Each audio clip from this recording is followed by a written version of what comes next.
हे फुलांचे हार कशाला, हे शब्दांचे भार कशाला, घरच बांधले हृदयाचे कर्म त्याला दार कशाला. इतकी तारीफ, इतके वर्णन, इतकी सगळी औपचारिकता मला फार आवडण्यासारखं वाटत होतं. इतके सगळे स्वागत, स्तुती सुमन. पण आपण जे हा कार्यक्रम या ठिकाणी घेतला त्याबद्दल मी सुरुवातीलाच आपले मनापासून आभार मानतो. या कार्यक्रमाला उपस्थित जिल्हा परिषदेच्या सन्माननीय CEO धन्य मॅडम त्यांच्यासोबत आपण ज्यांनी या कार्यक्रमाचं आयोजन केलेलं आहे अशा शिक्षण विभागाच्या दोन्ही सन्माननीय शिक्षणाधिकारी मॅडम ज्यांनी प्रत्यक्ष अप्रत्यक्ष या आयोजनामध्ये सहभाग घेतला त्या सर्वांचं मनापासून आभार व्यक्त करतो. माझे अनेक मित्र या ठिकाणी उपस्थित आहेत. परभणी कृषी विद्यापीठाचे माझे मित्र आहेत, काही शहरातले व्यापारी आहेत, काही शिक्षण संस्थेचे आहेत, संघटनेचे पदाधिकारी आहेत आणि जिल्हा परिषद खाजगी वेगवेगळ्या शिक्षण संस्थेचे शिक्षक शिक्षिका सर्व दूर समाजातील अनेक मान्यवर या ठिकाणी उपस्थित आहेत. मी त्या सर्वांना प्रणाम करतो. आणि मागील 3 तासापासून हा जो कार्यक्रम या ठिकाणी चालू आहे आपण सर्वांनी जे माझं तोंड भरून कौतुक केलं. बऱ्याच जणांना शिवा द्यायचा असेल तर मी निरोप समारंभात शिवा देता येत नाही, त्यामुळे कार्यक्रमच करावं लागते. पण कारण माणूस हा 100% कधीच राहत नाही, 100% कधीच बरोबर राहत नाही. निश्चितपणे काहीतरी चुका झालेल्या असतात, काहीतरी कुणाला दुखवलेलं गेलेलं असतं, काहीतरी काही जणांच्या मनासारखं वागलेलं नसतंय. काही वेळेस शक्य होते, काही वेळेस शक्य होत नाही आणि मग बऱ्याच जणांच्या मनामध्ये किंतु परंतु राग पण असतो. परंतु या कार्यक्रमाच्या निमित्तानं जे चांगलं झालेलं आहे माझ्या आईवडिलांचा आशीर्वाद, गुरूंचा आशीर्वाद त्याच्यामुळे चांगलं झालं. जे काही चुकलं असेल ते माझ्यामुळे चुकलं असेल. ज्यांच्या कोणाच्या कळत नकळत काय भावना दुखावे असतील तर मी सुरुवातीलाच त्याबद्दल दिलगिरी व्यक्त करतो. कारण 2.25 वर्षाचा कालावधी हा फार मोठा कालावधी होता आणि या कालावधीमध्ये आमची PR आलेली नाही. त्यांना मागील 2 वर्षात काय काय केलं याची PPT बनवायला सांगितली. 1 महिना झाला तर PPT संपत नाही. इतकी मोठी PPT झाली की मग साहेब तुमचे कार्यक्रम संपत नाही, म्हणजे यादी वाढतच चालली, किती PPT तयार कर. म्हणजे जेवढे चांगले समाजाच्या उपयोगाचे तेवढे कर, ॲडमिनिस्ट्रेटिव्ह जे आहे ते बाजूला कर. आणि समाजाच्या उपयोगाचे सुद्धा तुम्ही सर्वांनी मला शिक्षण विभागाचे आता CEO मॅडम म्हणजे शिक्षण सचिव म्हणून यावं. CEO मॅडम म्हणते पण अगोदरच्या सगळ्या भाषणामध्ये शिक्षण आयुक्त म्हणून या नाही तर शिक्षण सचिव या, हे प्रत्येकाच्या भाषणात होतं. पण तुम्हाला असं वाटतं की मी फक्त शिक्षण विभागामध्ये काम केलंय. आता फूड अँड ड्रगचे आमचे सहाय्यक आयुक्त बोलले फूड अँड ड्रगमध्ये मी असंच काम केलंय आणि त्यांची अपेक्षा आहे की मी फूड अँड ड्रग्स कमिशनर म्हणून यावं. कृषी विभागामध्ये मी तसंच काम केलेलं आहे. आता ते कृषी आमचे SEO साहेब बसले होते, परंतु मीटिंग लागली म्हणून ते गेले. ते बोलले असते ते म्हणले असते कृषी आयुक्त किंवा कृषी सचिव म्हणून या. हे याच्या मागे आपले प्रेम आहे, आपल्या सद्भावना आहे. परंतु शिक्षण विभागामध्ये जास्त काम झाले हे निश्चित आहे. परंतु मी महिला बाल कल्याण विभागामध्ये तेवढंच काम केले. बालकांच्या कल्याणासाठी आपण पंचसूत्री नावाचा कार्यक्रम घेतला होता आणि बालकांचे जे 5 प्रश्न आहेत त्याच्यावर सुद्धा आपण काम केलं होतं. परंतु हे काम तुम्ही सगळ्या लोकांनी केलेलं आहे. शिक्षण विभागाचं नाव, आपलं जिल्ह्याचं नाव इतकं मोठ्या प्रमाणामध्ये झालंय. मॅडम शिक्षक मंत्री जेव्हा जेव्हा VC किंवा बैठक घेतात तेव्हा संभाजीनगर जिल्ह्याचा आणि जिल्ह्यातल्या कार्यक्रमाचा उहापोह केल्याशिवाय VC किंवा बैठक संपतच नाही. आणि ह्या लोकांनीच हे सगळं काम केलेलं आहे. निमित्त मी जरी असलो तरी खूप चांगले लोक जिल्हा परिषदमध्ये आहेत आणि विशेषतः शिक्षण विभागामध्ये अत्यंत दर्जेदार शिक्षक आहेत, दर्जेदार शिक्षिका आहेत, लेखक आहेत, कवी आहेत, उत्तम सूत्रसंचालन करणारे लोक आहेत. फक्त त्यांना संधी देण्याची गरज आहे. बराच वेळेस आपण कामाच्या व्यापामध्ये एवढे व्यस्त असतो आणि अनेक VC, मीटिंग, पॉलिटिकल प्रेशर, कामाचा बोजा याच्यामध्ये आपण मनात इच्छा असून बऱ्याच लोकांना संधी देऊ शकत नाही. परंतु जिल्हा परिषद मी आता सोलापूरला 3 वर्ष CEO होतो आणि तिथं सुद्धा जवळजवळ 40 उपक्रम मी राबवले. त्यातले 10 उपक्रम शासनाने आयोजित लागू केले. त्याचा फायदा असा झाला की माझा एक उपक्रम पूर्ण राज्याला लागू झाला ह्याचा मला फक्त समाधान आहे. परंतु क्रेडिट मात्र त्या काम करणाऱ्या शिक्षकाचं, शिक्षणाधिकाऱ्याचं त्यांचंच आहे. आणि त्यामुळे आता स्वच्छ शाळा सुंदर शाळा याची उपक्रम आता पूर्ण राज्यभर लागू आहे. ते आम्ही सोलापूरला 17 कोटी रुपये लोकवर्गणी जमा केली आणि 2600 शाळा स्वच्छ सुंदर केल्या होत्या. खूप त्रास झाला होता. खूप आरोप झाले होते, परंतु एकाही पैशाला हात न लावता आम्ही ते यशस्वी केलं. आणि आज 3 वर्ष झाली त्या उपक्रमाला, पण आजही कर्नाटक आंध्र प्रदेशातले लोक शाळा बघायला येतात. लोकवर्गणीतून इतक्या चांगल्या शाळा कशा होऊ शकतात. आणि त्याचं सादरीकरण जेव्हा मी तत्कालीन शिक्षण मंत्र्यांच्या समोर लोणावळ्याच्या शिक्षण परिषदेमध्ये केलं होतं, तेव्हा केशवकर साहेबांनी सांगितलं होतं की राज्यात लागू करू. आणि ज्यांनी उत्तम काम केले त्या मुख्याध्यापकाचा सत्कार मी अजितदादांच्या हस्ते ठेवला होता, तत्कालीन उपमुख्यमंत्री. मी म्हणलं ह्या लोकांनी मेहनत केली आहे, आपलं नाव म्हणून चालणार नाही, ज्यांनी मेहनत केली त्यांचं नाव झालं पाहिजे. आणि म्हणून त्या मुख्याध्यापकांचा सत्कार अजितदादांच्या हस्ते ठेवला. अजितदादा समोर जेव्हा सादरीकरण झालं, म्हणजे आता स्वर्गीय अजितदादा म्हणायची वेळ दुःखानं दुर्दैवानं आपल्यावर आली, परंतु मला सांगितलं पाहिजे की अजितदादा अधिकाऱ्यांचे कधी कौतुक करत नाही शासनामध्ये.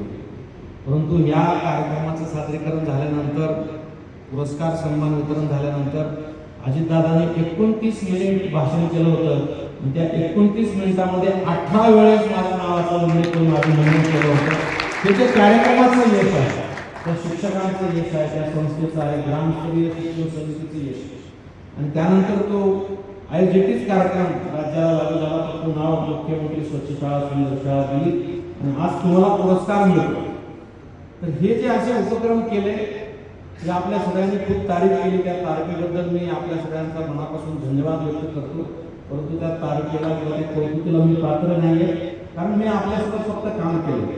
आणि एका वाक्यात सांगायचं म्हणलं तर मी कुठलंही मोठं काम केलेलं नाही. मी जिल्हा परिषद शाळेत शिकलेलो आहे. मी त्या जिल्हा परिषद शाळेचा उत्तराई व्हायचा फक्त प्रयत्न केलेला आहे.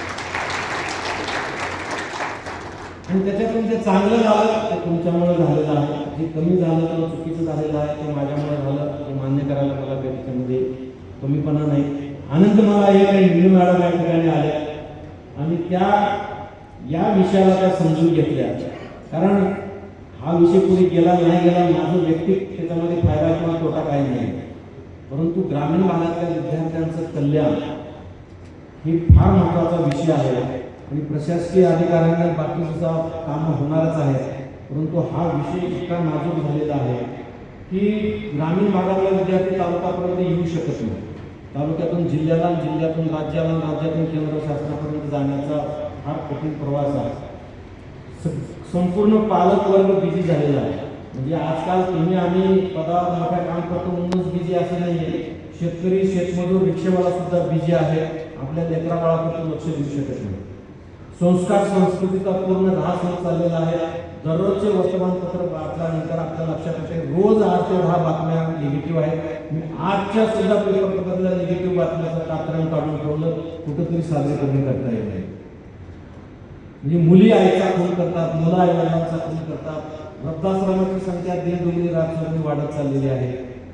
मी आपल्या प्रत्येक कार्यक्रमामध्ये सांगतो, टाटा सोशल रिसर्च संस्थेने रिसर्च केला. त्यांची काही अधिकारी नाही अशा सोशल ॲक्टिव्हिटीमध्ये असते मोठी भेटायला येतात आपणमधून.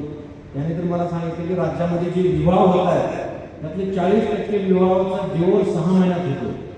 इतकी बिकट परिस्थिती आलेली असताना जर आपण याच्याकडे लक्ष नाही दिलं, आणि विशेषतः शिक्षण विभागाला, कारण शिक्षक हा समाज घडवणारा व्यक्ती आहे. मी नेहमी आपल्या कार्यक्रमात सांगत असतो की शिक्षक हा नोकरी करणारा व्यक्ती नाहीच आहे. आणि म्हणून आपल्या सगळ्या कार्यशाळांमध्ये गुरुजींचं काय महत्व आहे. जिल्हाधिकाऱ्यांच्या मागे जी लावलं जात नाही, सीओच्या मागे जी लावलं जात नाही, मंत्र्यांच्या मागे, सचिवांच्या मागे जी लावलं जात नाही, जी फक्त गुरुच्या मागे लावला जातो. आणि त्या जी या शब्दासाठी आपल्याला काम करायचं आहे. आणि म्हणून मी प्रत्येकाला सांगत होतो की वेगळं काम करायचा प्रयत्न करा.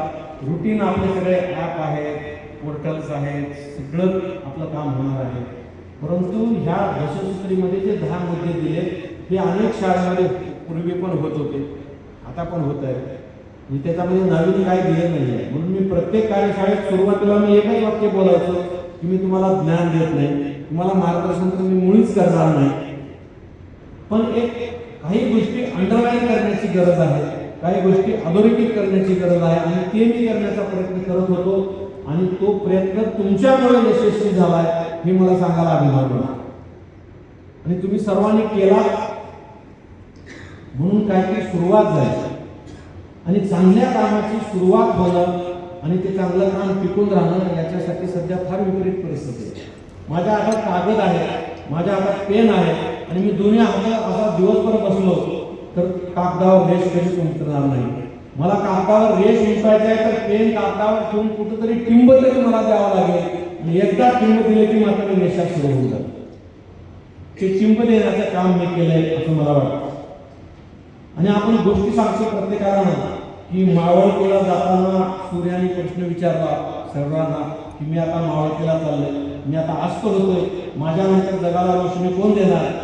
सगळे ग्रह तारे आले, गप्प बसले, कुणीच काय बोलायला तयार नाही. पण एक पंथी, एक छोटी पंथी, एक मेणबत्ती समोर आली आणि तिनं सूर्याला सांगितलं की हे प्रभू, मला जेवढा शक्य आहे तेवढा प्रकाश मी जगाला देण्याचा प्रयत्न केला. ते पंथी होण्याचं काम मी केलंय. आणि माझी आपल्या सर्वांना विनंती आहे की आपण सुद्धा ते पंथी होण्याचा प्रयत्न करा. कारण शेवटी जन्म आणि मृत्यू या प्रवासामध्ये आपण आहोत. आणि त्या प्रवासामध्ये आपापल्या परिणाम जे शक्य आहे, माझ्यानं फार मोठं काम झालंय असं मी कधीच म्हटलं नाही, माझ्यामुळे झालं असं मी कधीच म्हटलं नाही. जे झालं ते तुमच्यामुळे झालंय आणि पुढे जे होणार आहे बिंदू मॅडमच्या नेतृत्वामध्ये तुम्ही ते करणार आहे. आणि मग जिल्ह्याचं नाव होणं, उपक्रमाचं नाव होणं, पुरस्कार मिळणं, नाव होणं हे फार क्षणिक आहे. परंतु जेव्हा एखादा विद्यार्थी तुम्हाला अनुभव आला असेल, एखाद्या एअरपोर्टवर, बस स्टेशनवर, रेल्वे स्टेशनवर एखादा अचानक कोणतरी तर आपल्या पाया पडतो, सर तुम्ही माझी गुरुजी आहे, तुम्ही मला शिकवलंय, मी आज ह्या पदावर गेलो. अनेक प्रसंग बघितले, आम्ही अनेक आमच्या गुरुजींचे असं जाऊन पाया पडले अचानक. तो जो आनंद आहे तो तुम्हाला जगामध्ये कुठल्याच मार्केटमध्ये मिळत नाही आणि तिची किंमत सुद्धा करता येत नाही. आणि तो आनंद मिळवण्यासाठी आपल्याला काम करायचं आहे. बाकी आपला प्रपंच, संसार, घरच्या अडचणी, शाळेतल्या अडचणी, संसारातल्या अडचणी हे सगळ्यांच्याच मागे आहे. त्याच्यापासून कोणाचीही सुटका झालेली नाही. जो मनुष्य जन्माला आलाय त्याच्या मागे ही सगळी व्याप आहे. परंतु आपल्याला दुसऱ्यांचं माहीत राहत नाही म्हणून आपल्याला जास्त वाटतं. आता कसं तुम्हाला कसं वाटतं की मी फक्त शिक्षण क्षेत्रामध्ये खूप काम केलंय म्हणून आपल्यामध्ये आपलेपणा झाला, कारण तुम्ही आपल्याला शिक्षण संबंधापुरतं शिक्षण विभागापुरतं संबंध आला. परंतु असंच मी कृषी विभाग, महिला बाल कल्याण, बालकांचं आरोग्य, PCPNDT कायदा, कृषी क्षेत्र, अनेक नवीन मी आता परवा यादी केली 40 उपक्रम झाले 2.25 वर्षामध्ये. 40 पैकी 2-3 फेल गेले, परंतु जवळजवळ 35 एक उपक्रम यशस्वी झाले. आणि त्याचा रिझल्ट म्हणजे जे मागतो आपण आकड्यामध्ये म्हणा किंवा यशस्वीमध्ये म्हणा, अकाउंटेबिलिटीमध्ये म्हणा, त्याच्यामध्ये क्लिअर कट दिसते की या उपक्रमामुळं, या अभियानामुळं लोकांचं जीवन सुखकर झालेलं आहे. आम्ही अधिकारी म्हणून, IAS अधिकारी म्हणून आम्हाला सुविधा मिळणार आहे, मानपान मिळणार आहे, हे सगळं होत असताना त्याचा लाभ सर्वसामान्य लोकांना कसा होईल, गोरगरीब लोकांना कसं होईल, हे जर आम्ही विचार केला तर आमचं काम करण्यामध्ये आणखी आम्हाला जास्त आनंद मिळतो. आणि तो मिळवण्याचा आमचा सगळा ग्रुप खूप चांगला आहे. म्हणजे आता विनय गौडा या ठिकाणी आले, आम्ही खूप वर्ष नाशिकला एकत्र काम केलेलं आहे. महापालिका आयुक्त आले, ते सुद्धा आम्ही एकत्र काम केलेलं आहे. अमोल येडगे साहेबांनी आम्ही एकत्र काम केलं. बिंदू मॅडमने सांगितलं आम्ही जालना शिव असल्यापासून आमच्या अनेक बैठकांमध्ये अनेक विषय चर्चा. आणि मला आनंद बिंदू हा आहे की इथं शिक्षणाधिकारी प्राथमिक मॅडम आहे, शिक्षणाधिकारी माध्यमिक मॅडम आहे आणि आता CO मॅडम आलेले आहेत. आणि मराठीमध्ये असे म्हण आहे की जिच्या हाती पाळण्याची दोरी ती जगाची उद्धारी. मला असं म्हणायला काही अडचण नाही की जिच्या हाती जिल्हा परिषदची दोरी ती जिल्हा परिषदची उद्धारी. असं म्हटलं तर काही वावगं त्याच्यामध्ये नाही, कारण स्त्रियांनीच क्रांती घडवून आणली आहे. सावित्रीबाई फुलेने जर काय असा विचार केला असता की मला लोकांनी त्रास दिलाय, मला लोकांनी नाव ठेवलंय, माझ्या नावावर शेण टाकलंय, चिकट टाकलंय, मी कशाला मुलींच्या शिक्षणासाठी पुढे येऊ, तर आज सभागृहामध्ये एकही महिला दिसली नसती, ना देशाच्या राष्ट्रपती महिला झाल्या नसत्या. आणि चांगलं काम करत असताना लोक नाव ठेवतात, कॉमेंट्स करतात, गॉसिप करतात, आरोप करतात, हे होतच असतात. आणि जगाचा इतिहास आहे, हे भारताचा किंवा महाराष्ट्राचा म्हणत नाही. तुम्ही महाराष्ट्रातल्या सर्व समाज सुधारकांचं चरित्र वाचा.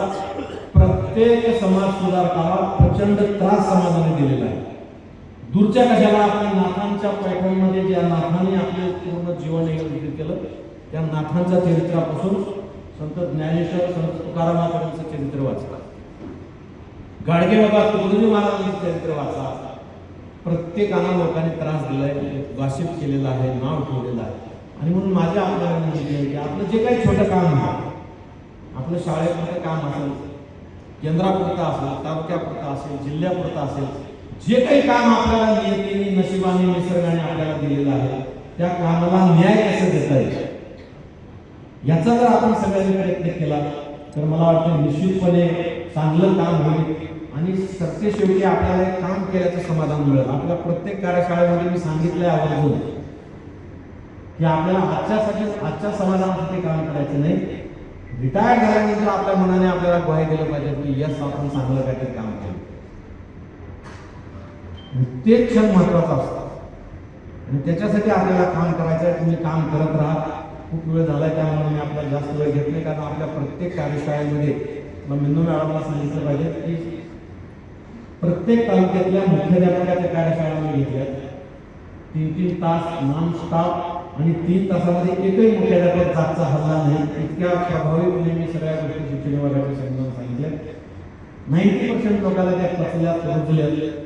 5-10% प्रत्येक ठिकाणी निगेटिव्ह लोक असतात, त्यांना पटल्या नसते. त्यानंतर महिला शक्ती फार मोठी आहे.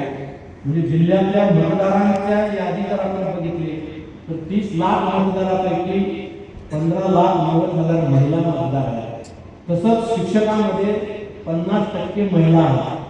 त्यामुळे ही स्त्री शक्ती ज्याला म्हणतात त्या नारी सक्षमीकरणाच्या, महिला सक्षमीकरणाच्या नावाखाली शिक्षण विभागातल्या योजनेचा प्रसार करण्यासाठी शिक्षिकेंच्या पण कार्यशाळा मी सुरू केल्या होत्या. काही ठिकाणी झाल्या, काही ठिकाणी राहिल्या. 2-3 तालुक्यात राहिलेल्या तुम्ही घ्यावं काम. त्यांना जर आपण प्रेरणा दिली तर मला खात्री आहे की शिक्षण विभागाचं चित्र बदलून जाईल. कारण जिथल्या कार्यशाळा झाल्या तिथल्या शिक्षकांनी फार ताकदीने काम सुरू केलं आहे. त्यांना काही भीती आहे, काही न्यूगंड आहे, ते फक्त दूर करायचं आहे. बचत गटाच्या महिलांचा सुद्धा मी जे न्यूगंड होतांची मनातली भीती होती ती दूर केली तर राज्यात सगळ्यात जास्त लखपती तिथे आपल्या जिल्ह्यात झाल्या.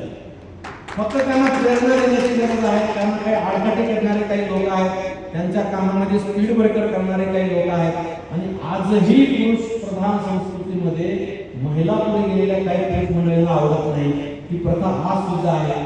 अशा पुरुषांना मी बाजूला केलं आणि महिलांना पुढे केलं. त्याच्यामुळं महिलांनी आपल्या जिल्ह्यामध्ये खूप चांगलं काम केले. आता तुम्ही इथे आल्या असल्यामुळं आणखी चांगलं काम महिला निश्चितपणे जिल्ह्यामध्ये करतील अशी मी अपेक्षा या ठिकाणी व्यक्त करतो.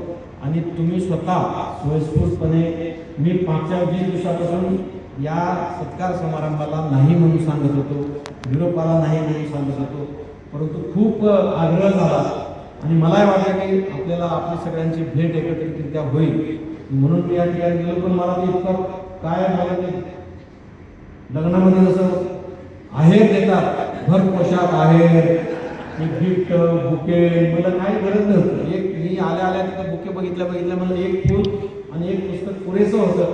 कारण आपण इतक्या प्रेमानं, इतक्या आपुलकीनं, इतक्या जवळ आलेलो आहे, ह्या वस्तूची काहीच किंमत नाही. आणि अशा वस्तूकडे माझं कधी लक्ष पण नसतं, मी कधी त्याच्याकडे आकर्षित पण झालेलो नाही. माणसं जमा करणं ही माझी छंद आहे आणि त्यामुळे जिथं मी गेलो, आता बऱ्याच जणांना असं वाटतं की महाबीजमध्ये म्हणजे साहेबाला साईड सिस्टीम भेटली काय, तिथं काय काम आहे का नाही ते. परंतु राज्यभराचं 600 कोटीचं उलाढाल असलेली ती संस्था आहे. फक्त त्याचं हेडक्वार्टर अकोला असल्यामुळे बऱ्याच लोकांना वाटलं आपल्याला कुठे गेले साहेब, पुण्याला मुंबईला यायला पाहिजे. परंतु शासनाने अत्यंत विचार केला. तुम्हाला जशी अपेक्षा आहे ती पदं सध्या रिक्त नसल्यामुळं, या पदाला बदलेला ड्यू नसल्यामुळं, काही कालावधी बदलेला ड्यू होईपर्यंतचा कालावधी शासनानं म्हटलं की तुम्ही महाबीजमध्ये काम करा. आणि त्या ठिकाणी सुद्धा महाबीजला मी जॉईन व्हायला गेलो. मीनाकडे चालू होता वर्षात अकोला जिल्हाधिकाऱ्याकडे मी चार्ज घ्यायला गेलो.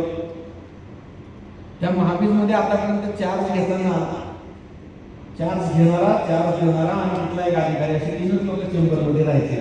मी चार्ज घ्यायला येणार म्हणल्यावर 25 लोक त्या चेंबरमध्ये जमा झाले आणि सगळे धावपळ झाली. मला मात्र तिथल्या डेप्टी कमिशनर जो आडवांत असतो जनरल मॅनेजर, त्यांनी सांगितलं सर म्हणे आमच्याकडे चार्ज घेताना फक्त 3च लोक चार्ज ठेवायची प्रथा आहे. आज 30 लोक आले ना, आमच्या सगळ्या शिकवायची धावपळ झाली. अमरावती, यवतमाळ, जिथं मी काम केलंय त्या लोकांना कसं कळालं मी तिथे जॉईन होतोय. 25-30 लोक तिथे चेंबरमध्ये, 50 लोक खाली बिल्डिंगच्या खाली थांबलेले होते. माणसाची संपत्ती सगळ्यात मोठी आहे. जी माणसं जमा करायचा तुम्ही प्रयत्न करा. जेवढं काही आपल्याला करता येते, गाडी घोडा बंगला पैसा हे सगळं जे शाश्वत गोष्टी आहेत त्याच्याकडे आपण लक्ष दिलं पाहिजे. आणि मी नेहमी ते सांगतो की गाडगेबाबा कोणी PhD देत होता, सावित्रीबाई फुलेंना कोणी पगार दिला होता. कुठल्याही समाज सुधारकांचं तुम्ही नाव आठवा, त्यांना कोण पैसे दिलं होतं, कोण बंगला दिला होता, पण त्यांनी समाज सुधारणा केली. आपल्याला तर DA घेऊन आपल्याला समाज सुधारणा करायची आहे आणि तो प्रामाणिकपणे करण्याचा प्रयत्न जर केला तर मला वाटतं शिक्षण विभागाकडे कोणी उंगली निर्देश करणार नाही. जी की आता एक इमेज होत चाललेली आहे की मुलाचं शिक्षणाकडे दुर्लक्ष होते, हे होते, काही अंशी ते सत्य पण आहे.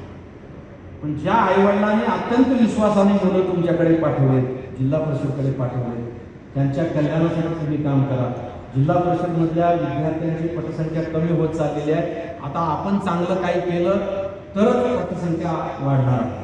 आणि म्हणून सोलापूरला हे उपक्रम राबवल्यानंतर 10,000 विद्यार्थ्यांची संख्या जिल्हा परिषदमध्ये वाढली होती. हे तिथं रेकॉर्ड आहे आणि इथं सुद्धा ते वाढायला मदत होणार आहे. तुम्ही त्याचा प्रसार सुद्धा करा. बऱ्याच वेळेस आपण चांगलं काम करतो पण त्याचा प्रसार करत नाही, त्याच्यामुळे लोकांना माहीत होत नाही. आणि त्यामुळे स्पर्धेमध्ये जर आपल्याला जिल्हा परिषदला ठेवायचं आहे, तुम्हाला आम्हाला नोकरीवर राहायचं आहे, जिल्हा परिषदचा शिक्षण विभाग आम्हाला ठेवायचा असेल तर पटसंख्या वाढवण्यापेक्षा दुसरा कुठलाही पर्याय त्याच्यामध्ये नाही आहे. आणि त्यामुळे त्या दृष्टिकोनातून सुद्धा तुम्ही प्रयत्न कराल अशी मी अपेक्षा व्यक्त करतो. ज्या शिक्षकांनी पुस्तक लिहिले चांगले त्यांचं मनापासून अभिनंदन करतो. आपण पुस्तक प्रदर्शन घेतलं, शिक्षकाचं साहित्य संमेलन घेतलं 2 वर्ष, या वर्षीचं राहिलेलं आहे. जेव्हा केव्हा कराल तेव्हा तुम्ही मला बोलवाल अशी मला अपेक्षा आहे. कुठेही आपण साहित्य संमेलनाला येणार आहे आणि आता मुलं मॅडम येत असल्यामुळं तुम्ही नाही बोलत, तुम्ही जबरदस्ती येणारच आहे. त्या संमेलनाच्या माध्यमातून सुद्धा आपल्याला मराठी साहित्याला सुद्धा आपल्याला खतपाणी घालायचं आहे. फक्त मराठी भाषेला अभिजात भाषेचा दर्जा मिळाला म्हणून स्वतःची पाठपुस्तक घेऊन न थांबता सातत्याने मराठी भाषेला सुद्धा आपण कसं जास्तीत जास्त अवगत करता येईल, वाचन कसं वाटेल, वाचाल कार्यक्रम आपण त्याच्यासाठीच घेतला होता की आपल्या सगळ्याला वाचनाची गोडी लागली पाहिजे. घरचे TV बंद झाले पाहिजे, चॅनल बंद झाले पाहिजे, जेणेकरून त्या चॅनलच्या माध्यमातून येणाऱ्या वाईट गोष्टी घरामध्ये थांबल्या पाहिजे. आपण बुक बँकची एक संकल्पना म्हणून आपण सुरू केली होती. लोकवर्गणी म्हणून आम्ही पुस्तकं जमा केले. प्रत्येक शाळेत किमान 100 पुस्तकं अदर दॅन अकॅडमिक ठेवायचे. त्याच्यामध्ये आध्यात्मिक असतील, वैज्ञानिक असतील, कथाकथन असेल, आत्मचरित्र असतील, ही पुस्तकं ठेवायचं. विद्यार्थ्यांना बंधनकारक करायचं, वाचायला द्यायचं. 4 दिवसानंतर त्याची परीक्षा टाईप चर्चात्मक, काय वाचला किंवा काय समजलं त्याच्यावरती भाषण दे, त्याच्यातून त्याची भाषण करा सुद्धा पुढे येईल. म्हणून हे बुक बँक जे आहे, मॅडमला माहिती आहे, शासनाने अनेक योजना लायब्ररीसाठी केल्या होत्या. अनेक गावामध्ये खूप मोठं अनुदान दिलेलं आहे. परंतु दुर्दैवानं काय झालं हे बोलण्याचं व्यासपीठ नाही. परंतु वाचन ही पूर्णपणे गावात बंद झालेलं आहे आणि सोशल मीडियाकडे मुलं आकर्षित झाल्यामुळं दरवर्षी शेकडो नाही हजारो मुलं घरातून पळून चालले. आपल्या जिल्ह्याची आकडेवारी मी आपल्या प्रेझेंटेशनमध्ये दाखवत होतो की 2 वर्षापूर्वी 81 मुलं घरून पळून गेल्याची नोंद रेल्वे स्टेशन पोलीस स्टेशनमध्ये होती. ती यावर्षी 181 झाली. म्हणजे एका वर्षामध्ये दुपटीपेक्षा जास्त मुलं घरून पळून गेले. इतक्या फास्ट डिटोरिएशन होत असताना समाजाचं आपण शिक्षकांनी जर डोळे उघडून बघत बसलो तर समाज आणि इतिहास आपल्याला कधीच माफ करणार नाही. आणि त्यासाठी आपल्याला काम करायचं आहे. त्यामुळे साहित्य क्षेत्रात काम करणाऱ्या सर्व लोकांचं मी मनापासून अभिनंदन करतो.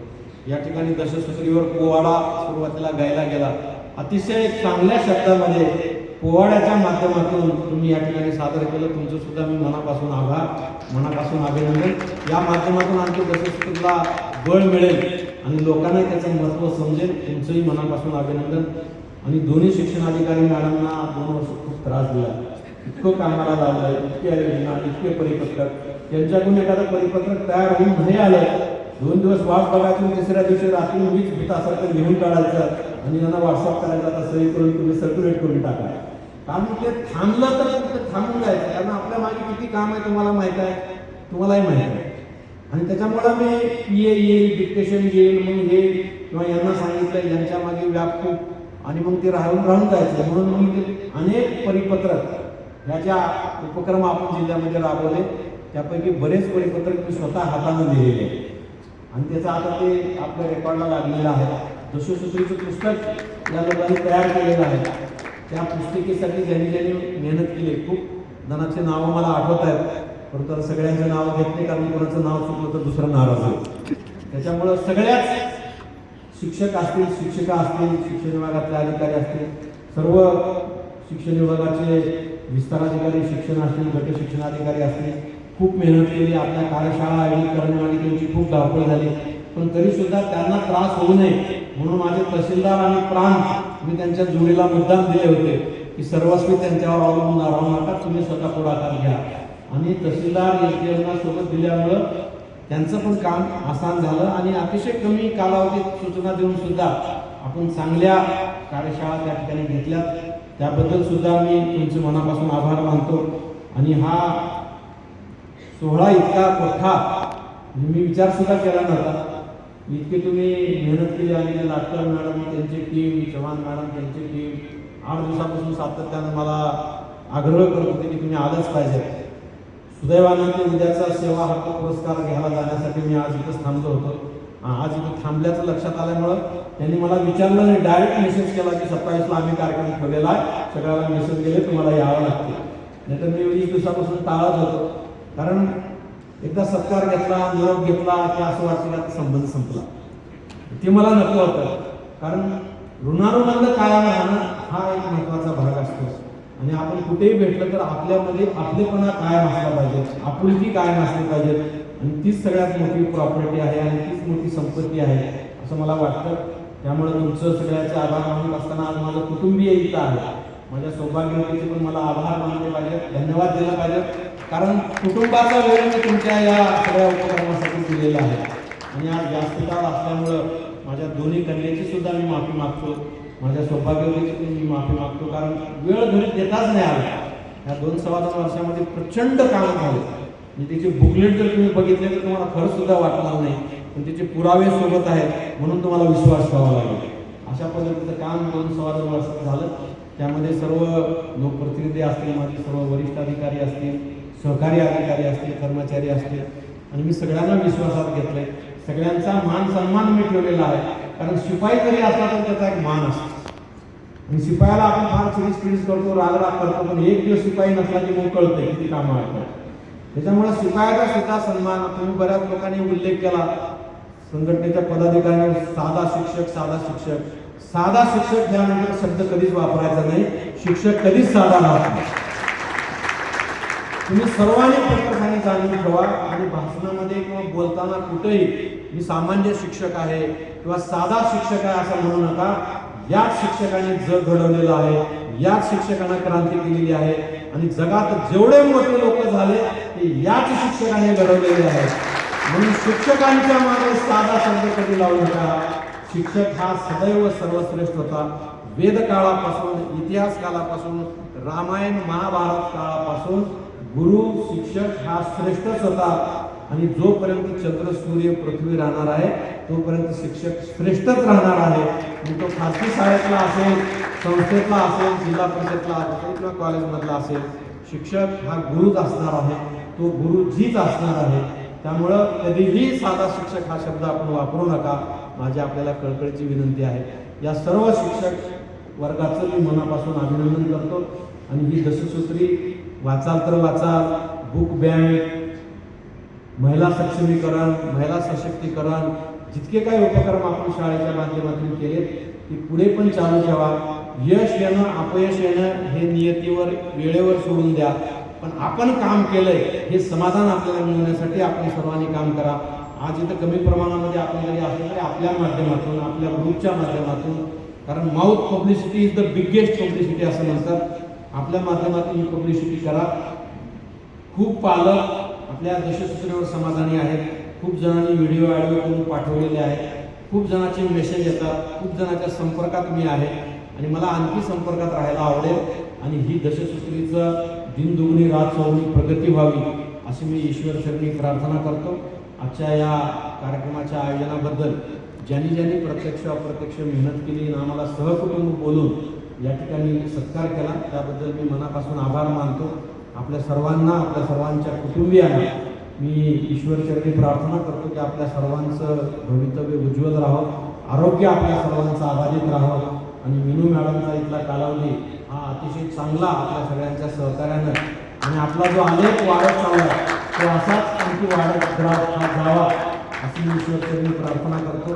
सीओ मॅडम सुद्धा अत्यंत व्यस्त आहेत. मला माहिती आहे आजची शेड्यूल सगळ्या जिल्हाधिकारी आणि सीओचं काय आहे ते, कारण माझ्याकडे सुद्धा अकरा जिल्हाधिकाऱ्यांचा चार्ज आहे. तिथं जाऊन 2 दिवस श्वास घ्यावा मिळवलं तर ते कलेक्टर सुट्टीवर गेले, त्यांचा चार्ज माझ्याकडे आहे, त्याच्यामुळे मला प्रोग्राम आलेला आहे. सगळे व्यस्त आहेत तरी सुद्धा मॅडम आवर्जून आल्या. मॅडमचे सुद्धा मी मनापासून आभार मानतो. आपण सर्वांनी एवढा वेळ दिला त्याबद्दल आपले आभार मानतो आणि थांबतो. धन्यवाद. जय हिंद, जय भारत.